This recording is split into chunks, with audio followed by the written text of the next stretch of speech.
Do you have a minute for Comadre time? Hola Comadres, welcome to another episode of Comadreando podcast. I'm your host Marcy, and today we have an amazing guest, Marlana, and I will let her introduce herself. Who are you? Hi, I am Marlana from Cleveland, Ohio. I am a teacher and a special needs mom. Amazing. So, Marlena and I, sorry that I mispronounced it before. You're fine. Marlena and I connected via social media. I think you started following my account and we started liking each other's pictures. And then when I posted my blog post about single mom dating as a special needs mom, you were like, we need to have this conversation. And I was like, yeah, come on my show. So today's topic is we're going to be exploring single motherhood and dating. And the reason why I chose the topic for today is that it's been something that I've been dealing with for some time now. And then, it's difficult sometimes, especially as special needs moms, balancing being an amazing mom and still making time to be a woman and tapping into the divine feminine and our sensuality, which is important. So you said you're a teacher. How long have you been doing that? 7 years. Wow, amazing. How do you like it so far? I love it. It has its ups and downs like anything else in life, but I think that was really like my calling and my purpose, to be honest. Yeah, I feel the same way. I'm a teacher as well. So cool. do you teach special education or something else? No, I actually don't. A lot of people ask me that, but I actually have no interest in that, which is pretty odd, me having a child with special needs, but I don't think I could handle it. Yeah, and that's honest. Let me tell you, I used to teach before in here in New York City. We have a district for kids with special needs that have more severe needs, and I couldn't do it. I was burnt out. I did it for 2 years, and then I decided to switch to a community school. And I was still teaching special education, but it's different in a community school rather than having, a whole classroom full of kids with really severe needs. Because the thing is, I was dealing with them and then coming home to deal with my child. And at that time, he was small and he needed me so much. So it was getting to a point that I couldn't balance myself. I was feeling a little burnt out. So, knowing myself, I was like, yeah, I can't do this. So I had to still be in special education, but switch lenses. Like right now, I'm out of the classroom. So that works for me perfectly fine. I completely understand. Yes, I completely understand where you're coming from. I work with older kids, 7th and 8th grade, teenagers. And a lot of people are like, you don't want to work with the little kids? No, I have a little one. So I got to find balance in my life. Like I need some type of normalcy. I don't want to have to deal with that and come home and deal with that. A lot of people can, but I think it's different when you have a child with special needs. You have to be very attentive. And with little ones, You have to be the same way when you're working with them. My 7th and 8th graders, I can kind of give them more responsibility. I can trust them a little bit more. I can have more realer conversations, and I need that. So I completely get where you're coming from. And it's all about knowing your limits. As a teacher, you have to know your limits. I can't, there's certain, I can teach all disabilities, but there's certain kids that it really triggers me to work with them. And I prefer not to because I know my limits as a person. So, that's something that I'm working on right now. So I want you to share with the listeners, what is your child's diagnosis? Okay. Osaya is diagnosed with a genetic disorder called STXBP1. And yes, that is the real name. We actually all have that genetic in our bodies. He was born with a partial deletion, not a full deletion. And he also was born with myoclonic seizures. Oh, wow. Okay. So when did you start noticing that your child was different? Okay, my story is a little interesting. The day I had my son, I knew something was wrong. I pushed my son out, and I had a normal vaginal delivery. Nothing out of the norm, other than him having a smaller eye. Nothing out of the norm would have popped in a doctor's or a nurse head or any of the family that was in the delivery room with me that would have said something was wrong. But for some reason, I felt it in my spirit. I literally pushed my son out, turned to my mother, and I said, something is wrong with him. And everybody looked at me like I was crazy. Like, no, are you referring to his small eye? Sometimes that happens when you have, a fast delivery or, they started telling me different things. And I didn't know why I was feeling that. I could not tell you to this day how I knew something was wrong. But I knew something was wrong the day I had my son. But I didn't start seeing it until he was probably like 6 months old. Wow. That's incredible. So when you noticed that at 6 months, what was it that you noticed that made you kind of like be like, okay, I need to get him some help? Okay, so like, they have like, how can I put this? Like the milestones that a child is supposed to meet at certain times, in their life. I saw that he wasn't meeting certain milestones, like trying to lift his head up, trying to roll over, trying to push himself up with his arms. It was just little things like that. And when he was first born, I know they say babies cry when they are first born, you never get no sleep. But Osiah was like overly irritable. He seemed very uncomfortable. It just didn't feel right. Like something was wrong. So that was like the first thing. Like that 6 month, he wasn't trying to roll over. He wasn't trying to push up. He wasn't trying to lift his head up. And I was just like, no, something is wrong with my baby. And doctors was just like, it was like too early to test. And the certain things that they could test for, everything was coming back negative. So it was just like, nope, until I found a doctor who was willing to actually dig deeper. Okay. And then, so what was it? Man, that's crazy. So what was it? Did he, once the doctor dug deeper and gave you a diagnosis, did he receive early intervention when he was younger? All right. So once you got that diagnosis from that doctor at 6 months, I actually didn't get it at 6 months. Oh, wow. I didn't get it until he was 2.5. It took them that long to figure out what was wrong. Oh my God. But in the meanwhile, while he was getting the diagnosis, did he receive early intervention to help him? Yes, and I had to fight for that. Oh, okay. My goodness. Because without a diagnosis, they don't want to give you no type of help. I'm talking about just no help. So I literally had to fight for that. But by the grace of God, my son has we both have come into contact with amazing doctors that literally have wrote up stuff, gave prescriptions, even without him having a diagnosis, because they saw that something was wrong. So at 6 months, my son did start therapy, physical, occupational, and we didn't do speech until later on when we started discovering that he couldn't talk. But physical therapy was one of the first therapies that we started to try to get him, because he got diagnosed with low muscle tone as well. So that was the cause of why they were saying he wasn't able to pick his head up, roll over, do certain things that big. Yeah. So physical therapy was one of the first therapies that we started. Okay, that's good. And then as far as your family, did you have support from your family at that time? You that's can a be good honest, question. that's fine. I would say my mom. Okay. My mom is a very well educated woman. She has a degree in special education. She's a teacher, a principal. She has worked with the special needs community. I was introduced to the special needs community as a kid. Okay. My mother used to be a manager of a group home. She used to take me to work for her. So I've seen this all my life. It wasn't new to me. Okay. Did I know I was going to be this close to it? No, but it wasn't new to me. So when it came to my mom, she was my backbone. She was there at appointments. She was helping me try to navigate the health system, telling me what I needed to do, how I needed to, present myself and not take no for an answer. Like, my mother was my backbone.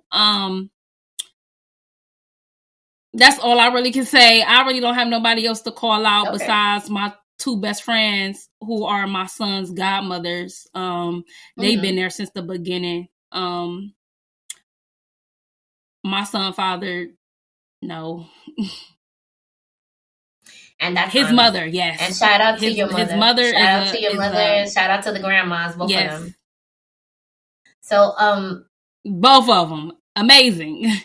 So tell me about Osiah, and who is he? What makes him sparkle? What kind of things is he into? Okay, so Osiah is very energetic. Okay, so Osiah is very energetic. One thing about Osiah that a lot of people notice and that I love to tell people about, like, Osiah is a very happy kid, which makes it more easier for me to do the job that I do. He's always happy. Osiah is probably not happy when he's not getting a snack or some food, but other than that, he is very happy. He loves music. He loves to play with the vacuum. Osiah does not play with toys. He plays with everything else that's not a toy. He loves to eat. He's a happy kid. That's really what I can describe him as. Like, Osiah is very happy, like very joyful. Yay. I'm glad. That makes me happy. So I always ask this to the moms and they get a little bit serious, but I'm gonna ask you. So what are some of your fears or reservations as a parent of a child that's one day gonna be a young man with a disability as he becomes an adult? I've been thinking about that a lot. And it really never dawned on me until last year when I got really sick and I thought I was going to have to put my son into a facility. So the thought of other people tending to him on a day-to-day basis, 24/7, it was just like, are they going to love him the way I love him, treat him the way I treat him? And he's nonverbal. So that's like an extra fear of him not being able to tell me, mommy, somebody touched me. Mommy, somebody yelled at me. Mommy, somebody called me this. Mommy, somebody had me in my chair all day. And that's the fear that I have of somebody mistreating him, society not understanding him. I think about encounters with the police. That's been crossing my mind a lot. I'm very, very, very fearful of what would happen if something was to happen to me. I'm very fearful of what's going to happen as I get older and I'm not able to care for him. It just really breaks my heart, just like knowing that somebody is always going to have to take care of my son and not knowing if that person woke up mentally stable, if that person heart is really pure, or it's just a thought that I try not to think about, but I know that I have to plan for it. I know that it's something that I have to come to grips with, that it is my reality. But yeah, that's something that I can think about and instantly start crying. That's something that we deal with as parents in general, especially moms of children that are children of color. It's something that, they already have a strike against them in a sense, because they are Black and brown. And then on top of that, we got the added layer of having a disability and, not knowing whether the person that encounters them is going to know how to deal with them, or is going to have that, thought in the back of their head. So I completely understand where you're coming from with your fears. So switching gears, let's get into the topic. What is your current relationship status? I'm in a relationship right now. You are? Yay! Yes. Okay. So before we talk about your current relationship right now, let's talk about what happened with the relationship with your son's father. Like what was it that went wrong, or just talk about that relationship in general, like how it started and kind of how it progressed until the end. Okay, so me and my son's father met when I was a teenager. He was a couple years older than me. When we first met, we were just kids living life, living on the edge, but we were like best friends. Like that really was my dog. We did everything together. We hanged together, ate together, went out together, And boom, I ended up pregnant. And I think that been weighing on me a lot too. I don't know what happened. When I got pregnant, I learned a whole different man. I saw a whole different man. I felt like I was talking to a different man. It was just like I didn't know who that person was. He wasn't loving, caring, understanding. What was it that changed? Like, what did you notice that changed? It was like an instant change. Like, as soon as I told him I was pregnant, it was just like, as soon as I told him I was pregnant, it was just like, well, it was just that. So oh my God. I remember from that day on, literally nothing was the same. My entire pregnancy I did by myself with my mother. He wasn't there for it. I tell people all the time, like a lot of females is always like, be a wife. I want to be this. I want to be that. And I always tell them, you never know that person until you really, really know that person. Because I really thought I knew the person that I was having a kid with. I really thought that the loving person that was loving to me was going to be the loving person that would have been me, would have been to me and my child. The fun person that I had fun with, I thought he was going to be the same way with my child. But I don't know if it was just me being pregnant that was just too much, or me making the decision to have the baby without asking him if that's how he felt. I don't know what it was that just made him want to just disconnect from the situation. I actually never had that conversation with my son's father to know the actual answer, but I just know that the man that I thought that I was having a kid with didn't turn out to be the man that I thought. Wow. That's so sad, man. Like, so then so he immediately ended it when you told him you was pregnant? I don't want to say he immediately ended it, but the relationship was just going down and down. He wasn't coming around. The communication was, he'll pop up, and come see me, see how I'm doing. But it wasn't no consistency. It wasn't no nurturing. It wasn't no understanding, no caring. Like, none of that was gone. None of that was there. It was like all lost. It was just gone. And after I had my son, we tried to navigate it together, but it was just like, it was so much resentment, so much hurt from you leaving me when I needed you. And now that the baby here, it's like, I don't know if you're here because I have your son, or you're here because you need me. Yeah, no, I understand. I don't, like, if you get what I'm saying, without trying to be very blunt, it's like, when I met my son's father, I was very established, even as a teenager. So it was like, I'm not sure if you're really here because I'm your child's mother, or you're here because it's convenient for you. So as I started noticing different type of things and the actions and the track record, I came to a point where it was like, you gotta go. Girl, and that's real. Because the thing is, it takes maturity to realize when it's time to cut your losses and keep it moving. Because at the end of the day, it's better for your child to see two parents that are separate and happy, as opposed to two people that are miserable and together just for the sake of being together. And I've always said that. Yes, and it's not like I 100% fought him. We both were young. I got pregnant when I was 19. I felt like I was still a kid having a kid. So I understand the growth, but I think I don't give much slack now because my son is 8. and you're still not around. So it's like you had time to grow and understand and to become a better man. That's real, You're just girl. choosing not to.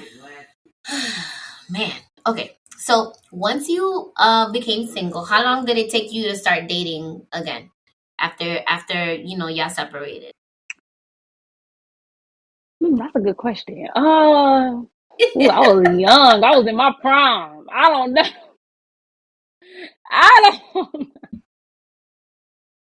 I'm not even gonna lie to you. It probably. So what was it like though? It probably ain't take me no time. No, and that's fine. Listen, how old are you? Like 20 I'm 28 something? right now. But when that happened, you was when like that happened, 20. I was like 20. Yeah, you right. I was like 20. Okay, I girl. wasn't even I 21 know, yet. I I don't know. think so. I was in my prime. So to be honest, I don't think it took me no time to like serious dating, but it didn't take me no time to get the feel of the dating world, going out with my girls now that I'm single. It didn't take me no time, to be Okay, honest. And plus, I'm a social all bug. right. I was really a social bug during that time. So yeah, it didn't take me no time. Okay. So what was it like at first when you first started dating, like in your 20s with a baby? Whew. How was it? Um, that's a good question. How was it? I think when my son was when he was like before like that's a good question. Um, it actually wasn't that hard because I wasn't like thinking marriage at that time. I wasn't thinking stability. I was like, I'm in my 20s. Mm-hmm. I'm in my young 20s. I think I just want to have some fun. So Okay. it wasn't like too big of a deal. The only thing that I wasn't cool with was just bringing men around my kid. Like that's one Okay. thing I can say. Even at a young age, I just wasn't going to do. Would just have different type of men around my son. Um, so dating at that young age wasn't wasn't too bad only because my mindset at that time. It was just a little different than it was when I started getting like 24, 25. But at that fresh 20 and 21, I was just having a good time, just going out, having fun, wasn't doing nothing too serious. So that's kind of how it was at Mm-hmm. that time. Okay. And then, like, how was it that you were finding your dates? Were you online dating at the time, or just going out with your girls and meeting people in person? What? No, we wasn't online dating at that time. What's so funny? I didn't even start online dating until my best friend told me she was doing it. I was like, okay, let me make me a little online thing. But at that time, no, we was just going out. Yeah, we were just going out, and I was just meeting people. Or at that time, Instagram was way better than it is now. Just Now starting, is right? yeah, Yeah, Instagram yeah, to me isn't fun right now. It's just too much. But back then it was kind of like chill and relaxed. So like meeting people on there was kind of cool. It was like, okay, where you going? We'll pull up. We'll meet you there. But that's pretty much how it was. I wasn't on any dating sites at that time. No. yeah. Okay. So the person that you're dating now, how did you meet that person? In the DMs. But it was kind of different though because even though I met him in my DM, I still made him pull up on me and my girls so I can make sure one, you're a real Okay. person, and two, how your character, how Yeah. how you carry yourself. So yeah, that's how we met. He used to message me all the time, and like I never paid him no attention, like no time of day. I used to go live a lot on Instagram. I used to be very social and live on Instagram, just having conversations with people, talking about relationships, talking about my son. And he used to come in my live all the time and say stuff. And I was just like, okay, whatever. And then we have like mutual people. So when they started talking about Oh, him, okay. I was starting to get a little interested. So I'm like, let me see who this person is. We started communicating. not just on my live, but in our messages. And then one day I was on live and I was out, and he was like, "Where you at? I'm pulling up on you because I can't get your number through the DM." Because I wasn't giving my number through the DM. I was like, "Nope, sorry, you got to meet me in person." So one day he caught me, and he met me in person. Okay. So how has that been, dating and being a mom? Because I know, like, you're young, and how is it that you balance like being a mother and then finding time to date and get to know people on that level? Okay. Before I say this, I want to give a full disclaimer that I'm just talking about me and how I feel, because I know people going to be like, no, that's not true. I feel like when you become a mom and when you're a single mom, and I want to define single mom as not getting no consistent help from your father or daughter's father. That's what a single mom is. You're not getting no help. Yep. I feel like because if you're co-parenting, that's a whole nother thing. You know what I'm saying? Like, if you co-parenting, like, y'all don't live together, but then that person is completely present in that child's life and is picking them up on a consistent basis, that I don't consider you a single mother at all, because you're actually getting assistance. So we got to define what a single mom is. All right, continue. Sorry. You're not getting no help. I literally get no help. I don't get no child support, no money, no time, no nothing from my son father. It's literally just me. So I feel like when we are in that predicament, time is valued at a so much higher level. And I don't think a lot of men saying that. And I'm not saying that women who don't have kids or women who do have a kid and are co-parenting, I'm not saying that they time isn't valued. Everybody's time is valued. But as a single mom, our time value is at a high standard. And if you are not considerate and consistent when it comes to my free time, when I'm not being a mom, that's a deal breaker for me. My current relationship, could have ended because of that. I told him that. Knows that if he watches it, because I had to explain to him. I literally had to give him the rundown. Like, I have my son 24/7, and when I do have my son, I can't tell him to go sit on the couch and watch an iPhone, a laptop, an iPad. I have to be attentive to my child. I have to watch my child every second of the day. He cannot be alone by himself at all. Somebody always. So when I do get time to just be a human, just be a woman, and just be me, and you don't respect that or honor that, got nothing coming. I'm gonna turn into a beast. You gotta go because I just think that's something that a lot of people don't understand when it comes to the special needs community. Is that we put so much energy and time into our kids when it comes to doctor's appointments, medical appointments, IEPs, ETRs, talking to therapists, them having outbursts, or we dealing with their emotions. They're not able to express to us what's going on. Like, every second of the day, thinking about me. I'm thinking about what I have to do with my son, what appointments I gotta make, how many doctors he gotta see, what medicine I gotta teach myself how to give my son, the dosages that he gotta take. Me trying to Google medicines to make sure there ain't no side effects, trying to make sure this not gonna go wrong. And it's like, I understand everybody go through things, but I really don't think the world has got an understanding on what we got to go through, especially men when it comes to dating. Yeah, and the thing is, our roles as caretakers is like that much more, because not only are we a mother, we're a caretaker of a person that cannot fend for themselves. So when we make time to spend time with you, you better come correct. Because I'm not going out to, and I've said this on the show before, and they're gonna judge me. I'm not going out to have coffee with nobody. You taking me out of my house? I'm paying for a child care.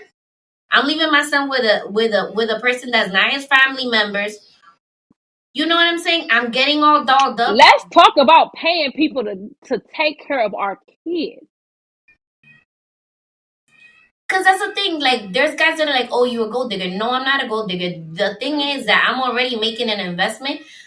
First of all, I'm taking time away from my child. I'm taking time to pay for somebody to watch my kid. You need to. It don't have nothing, and it don't have nothing worth it. And I understand when you say like it don't have nothing to do with being a gold digger. It's all about the experience and how much thought you put in to spending time with me, and how that's going to make me feel. Because I didn't approach you, you approached me.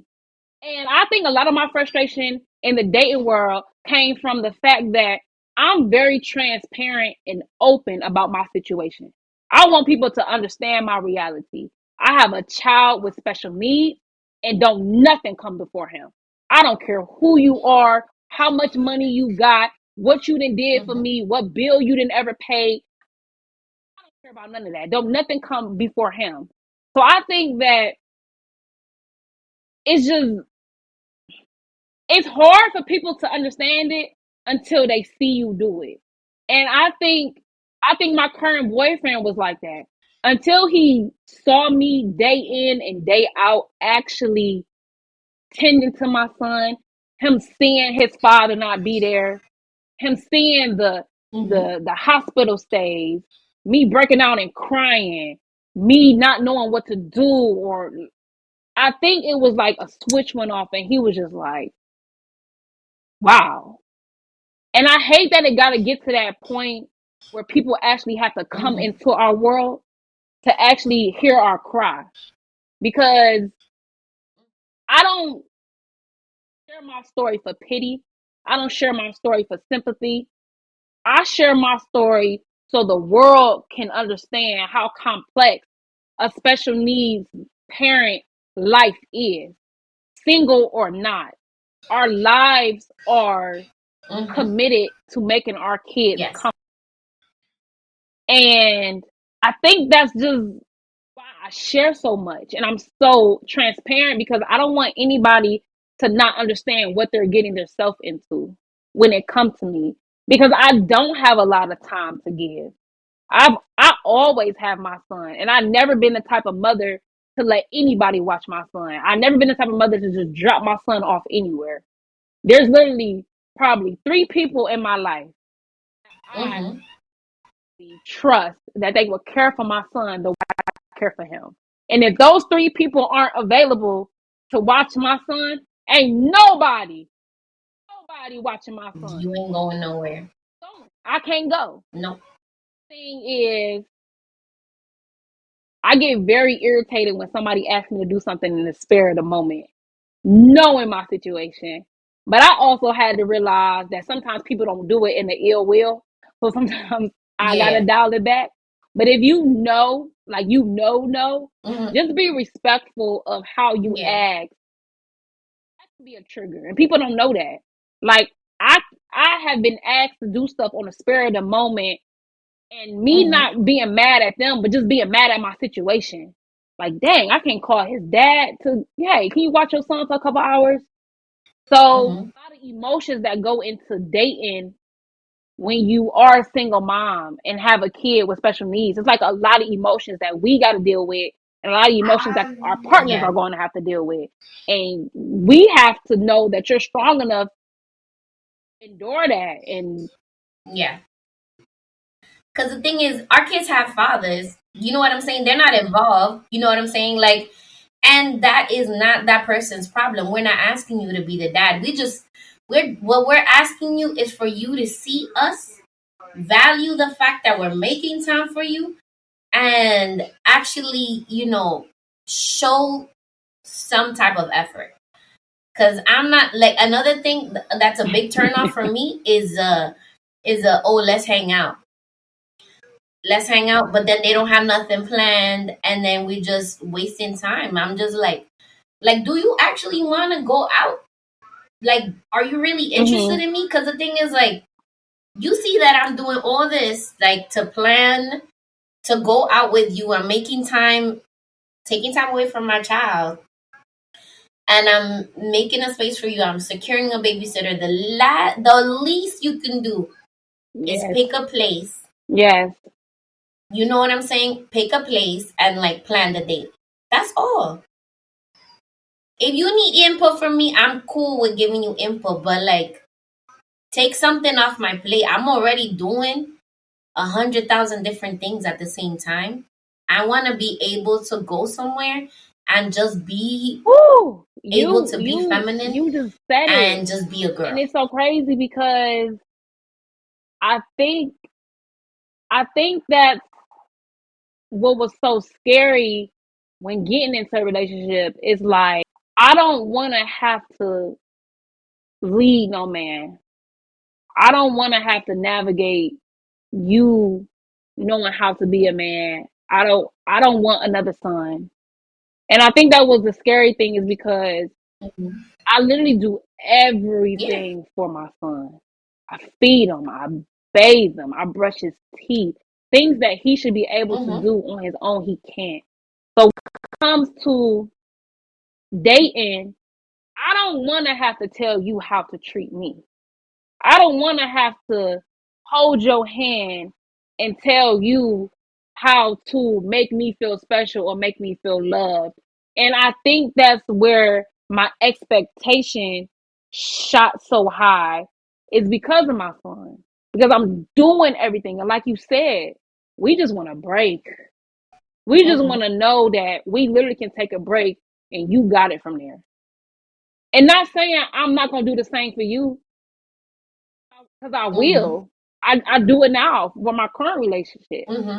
But it's like, I want to know, if I need you to just take over, that you're able to do that. And me knowing that you're able to do that. Exactly. Like you said, if you ask to take me out, like you said, I'm willing to give you some suggestions, but ultimately, I want you to plan this out. I don't want to have to call no restaurant and make our reservations. You asked me out. I don't want to have to, all you should be asking me is, hey, are you free such and such? Or, hey, can you get a sitter such and such? And if I say yes, you say, hey, okay, I'll pick you up at this time. Especially if you offer to take me out. Yep. And then the thing is, people don't understand that, like, that just means a lot, for at least as a mom of a kid with special needs. That means so much. Like, you really just trying to let me have fun with you. Like that, like if you're trying to get into the right, that is gonna be like a check in the right direction. I don't know, like that's like a big, I don't know, for me it's a big ick, like when a guy's like, I don't know, what you wanna do? You wanna hang out? And I'm like, what? You a grown ass man, bro. Like, what? I totally agree. Totally agree.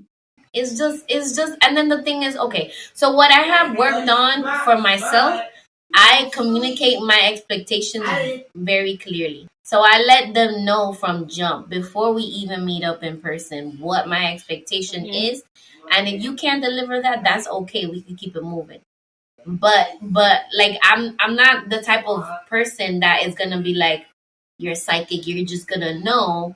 I assume that people don't know, and I let them know up front. But once I tell you and you're not meeting that expectation, then it's a wrap. Yep. And I thank God that I'm so transparent and like free spirit, and I don't shelter my reality. I love that about me, because it's not a secret. You can see it. Like, you literally can see my day in and day out. Like, this isn't my current situation, but if I was to meet somebody on the street or out somewhere and they was like, hey, can I get your number? Da, da, da. And they was like, hey, well, do you have social media? Yeah, I do. Go look at my page. You literally can see my whole, not my whole, but you can get a energy and a feel of what's going on in my life.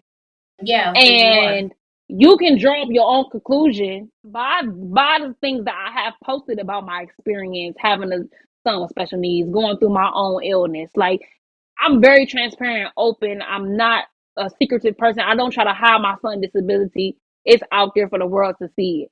I love sharing things about him, the difficulties, the ups, the downs. And I think my transparency helps a little bit with dating. But sometimes a lot of men just see me and don't see him. So I have came to that conclusion too, that even when you're transparent, men be so blinded by just the image, a pretty face, a big butt, a nice waist, that they don't even see the other stuff you got going on. So yeah, it's true. And for the people that are not watching the YouTube video, Marlana is a bad bitch. She's absolutely gorgeous. Thank you. You know, like, it's just so another thing that I have an issue with, like, I remember I went on a date with a guy and he told me straight up that he couldn't be number 2. And I was like, okay, thank you. That is all I need to know. Bye. Like, you need to know that when you date a single mother of a child with special needs, you're always going to be number 2, and you should be okay with being number 2. I have number 3. Actually number 3, because I'm number 1. Right. My son is number 2, and you're going to be number 3, and you should be okay with being number 3. Wow, the nerve of that man. I have never had nobody. A grown ass 20-something-year-old man told me that he was not okay with being second banana. I was like, okay, so what am I supposed to do with my child? Yeah. Just throw him? Like, you told me we're going on a date. I'm going to just be like, oh, here, right, by yourself. What? It's wild. It's wild. It's wild. So I wanted to ask you a question. So why is it important to have a balance between all the roles we play as women? Ooh, that's a good one. So I used to get this all the time from like older people. Oh, she dressed like a stripper. She dressed like this.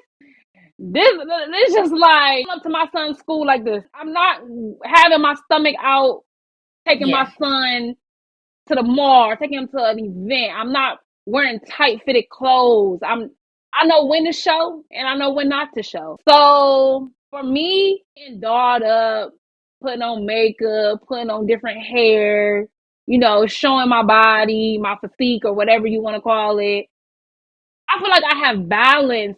It's not something that I don't know how to turn off and turn on. I know when it's appropriate and I know when it's not. And before I was a woman. Yes. And after I became a mother, I don't stop being a woman. Yes. So why is it that I can't tap into I guess my bad bitch mode? Or why can't I tap into just making myself feel good? Yeah. I'm not putting this on for nobody else.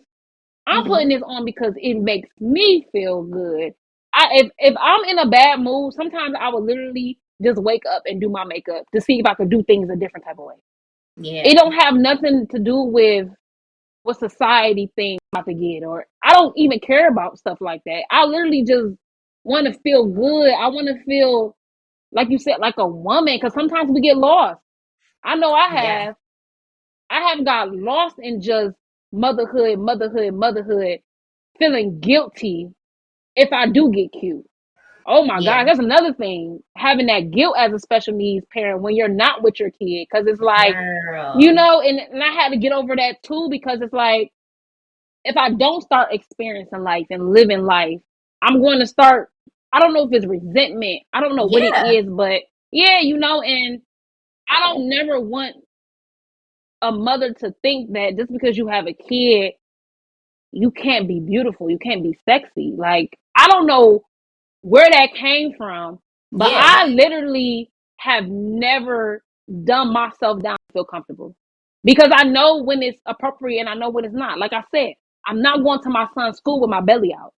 I'm not going to my son's school with heels on, 4-inch heels and tight pants. And I know when it's the time and I know what's the place. So that's how I find balance. Yeah. And just knowing when to do it and when not to.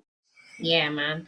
So I've had this conversation with a bunch of women on the show. I've brought in like healers and other women that I really look up to, and it's like, you can be all the things.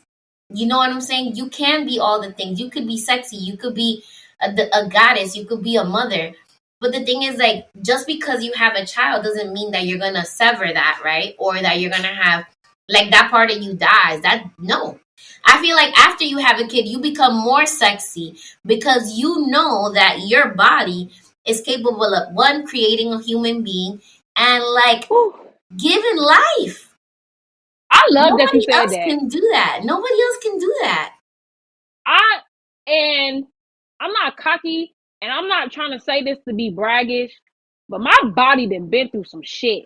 Mm-hmm. And the way that God has allowed me to bounce back and still have this shape and still have this figure, it amazes me. Mm-hmm. Like when I had my son, I instantly snapped back. And I know a lot of women don't do that, but I was just like, wow. I just went from being 9 months pregnant, half dead with a kid, and now look at me. So, like, when I dress like this, it makes me feel good just knowing, like, wow, as women, we can bear children. And I love my stretch marks. People are like, you gonna get a tattoo over your stretch marks? Never. I love my stretch marks. I show them off all the time. I love them. So it's just like like you said, it just really amazes me how much stuff a woman body can endure. Like we literally pushed out another human being. Yeah. So you think I'm not about to get dolled up? You think I'm not about to get cute? You think I'm not about to get pretty? Let me tell you, I'm one to be like, I'm so extra. I'll go to the bodega and I'll just do my face because I want to feel good about myself. You know what I mean? Yes. And I do have those days that I'm just in sweatpants and I'm like, whatever. Mm-hmm. But many of those. You know what I'm saying? But like, it makes me feel good. It like to suppress the sexuality and who I am as a woman just because I'm a mother. I feel like I wouldn't be who I am today. Because I feel like Yes. it's all me. Like there's different versions, but it's all you. They all converge into one person, and that's you as Yes. a whole. You know, and that's beautiful. So I want you to talk about your health journey too, because like, you know, you're so amazing and gorgeous and you're a special needs mom, but you also deal with health issues that, you know, are tend to be a little severe. So can you talk a little bit about that? Yes. Okay. So last year I got diagnosed with a stomach disease called gastroparesis. Woo! I felt like death. Mm-hmm. And I went through 7 feeding tubes. I went from like 156 to 107, 106. It was just like, it was a time in my life where I literally just started questioning my purpose of being here. Because it was just like, okay, God, you gave me a special needs kid. All right, God, now you giving me this. Now you giving me that. Now you giving me something else. It was like to the point where like, how much stuff you about to put in my book bag to the point I can't carry it no more. Like that's how I was starting to feel. And by the grace of God, the moment that I thought I was going to have to put my son into a facility, I literally started getting better. And ever since then, I have not looked back. I have not been in no hospital. I have not had no feeding tube. I have not had nothing. And as a special needs parent, not being able to take care of your kid and having to watch his grandparents, you know, his grandparents held it down when I was sick. Yeah. I thank them enough. It's like no words for me to thank them enough for not allowing my kid to have to go into no facility. Because it was getting to that point because yes, they were there to take care of my son, but at the same time, they're there to take care of me mentally, financially, spiritually. So it was to the point where no, we don't want him to go into the facility, but in order for us to keep financially providing for the both of us, somebody is going to have to take care of him to the point where we're able to still financially care for him and you. So that was like the hardest thing I think I ever had to go through, was actually like talking to his, I don't know what you guys call it in New York. You're in New York, right? But out here we have essays through our county when you have a child with special needs. So just talking to his essay and just explaining to her the situation, how I don't think I can do it right now. I think I'm going to have to put him in a home. And her giving me options, like, that was just heartbreaking. I literally just wanted to give up at that point. Like, it was just, I just couldn't wrap my head around how I had, thank God that right now my stomach disease is in remission. So, I just been living my life on YOLO, to be honest, ever since that happened, because it's like going through something like that traumatic, I literally try to wake up and do whatever I feel like I want to do. I wake up and I'm not asking nobody permission to do anything. I'm not asking nobody for advice on how I should do this or if I should do this, because that taught me that life is short. Yeah. And you literally got to wake up and find something to be happy about. And even if I do feel sick, because a lot of people will see me out and be like, oh, she good. No, I'm going to tell everybody I'm like 65% good. I just make it look good. I still wake up and be in pain. I still wake up and sometimes just can't eat for hours because of it. So, but I've learned to wake up and just thank God that I'm still here. Yes. So I literally wake up and just try to find something to be happy about. But it's hard. Yeah. It's hard being sick and then your child being sick. It takes a mental toll. I just had some directors for a documentary that features caregivers, parent caregivers, and I also spoke to another mom about this.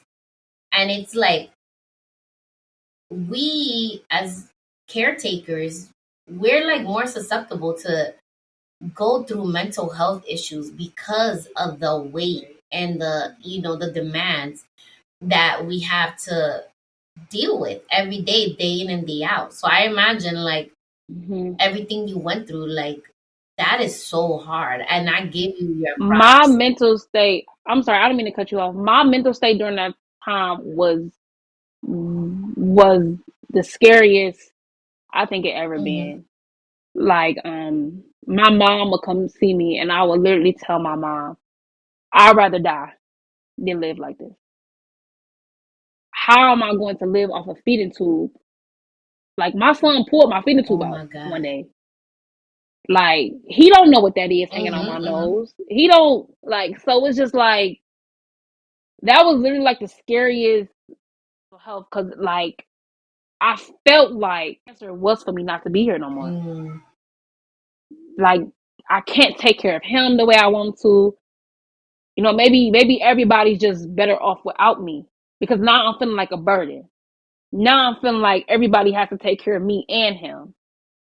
I'm making everybody's schedule go left and right. My stepdad moved from Detroit to Cleveland to come live with me, just so my son wouldn't go into a facility. So it's like, I was to the point where it was like, if I leave, my mental health really didn't start getting bad until the pandemic. And I was at home by myself with my son 24/7. Girl. No care, no break, no nothing. Speak on it. When I tell you, I was losing my mind. Like, girl, being a teacher, wait, hold up. Being a teacher, having a special needs kid, having no break at all, I don't even want to talk about it no more, because no.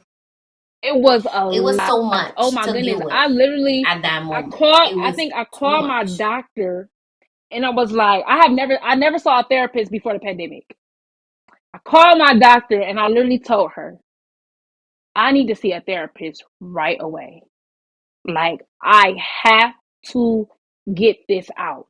I have to scream. I have to cry to somebody who is not going to tell me that I'm strong. I was so tired of people telling me, you got this, you strong, you this, you that. What if I don't want to be strong right now? What if all I want to be is vulnerable? What if all I want to do is tell you that I can't do it? I want you to accept that. So it was like I needed to talk to somebody who didn't know nothing about me, didn't understand my situation, and I found a therapist who didn't know nothing about the special needs community. She didn't know nothing about how it works and a parent this or nothing. She was not saying she was clueless, but she didn't have no personal what you call it, attachment to it. So it was like, it felt good to talk to somebody who wasn't always telling me, you got this, attachment you to that area. I know you. I know how you are. I was tired of being the strong daughter, the strong mother, the strong friend. I was tired of just being strong, period. So, yeah, the pandemic tore me up. It tore me up. Girl. And let me tell you, what's the name of that actress? Molly from Insecure. I forgot. She does stand up, but anyway, she said it so well in this HBO special. She said, I am tired of being the strong Black woman. Woo. I am ready for a soft life. And I felt that. I really feel I felt that on a level that just like resonated in me, because as Black and brown people were socialized to put on this brave face all the time, and we're not allowed the space we was on the road to be vulnerable and to be soft and to ask for help. It was so well put by Yvonne Orji, the actress that played Molly in Insecure. She said that she was tired of being the strong Black woman, and I felt that. I felt that on the level that I was just like, sis, like, I want to be able to have the space to be a woman, to be vulnerable, to live a soft life. I'm tired of being strong. And I know you felt that too, because like, and why do we have to be strong all the time? And I feel like we only get that. I feel like Black and brown women only get that strong stigma. And I get where it came from, but we gotta outgrow that, because that's not doing nothing but burning us out. Yeah. And then y'all want to make fun of women who are able to take care of their kids or who give up their kids. And it's like, we get this stigma of like, can't cry for help, or we can't need help, or if you do need help, you seen as weak. Let me tell you. No, I tell people all the time, I need help. Yes. I can't do this alone, and I'm not going to try to do this alone at all. I need my mother. I need his other grandma. Yeah.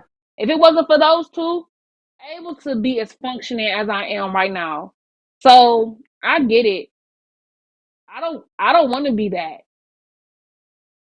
Nah, man. Everybody else could do it. Like, I have nothing to prove to nobody. I am letting myself be vulnerable, and I'm giving myself the space to just ask for help and be okay with that and not feel guilty for that.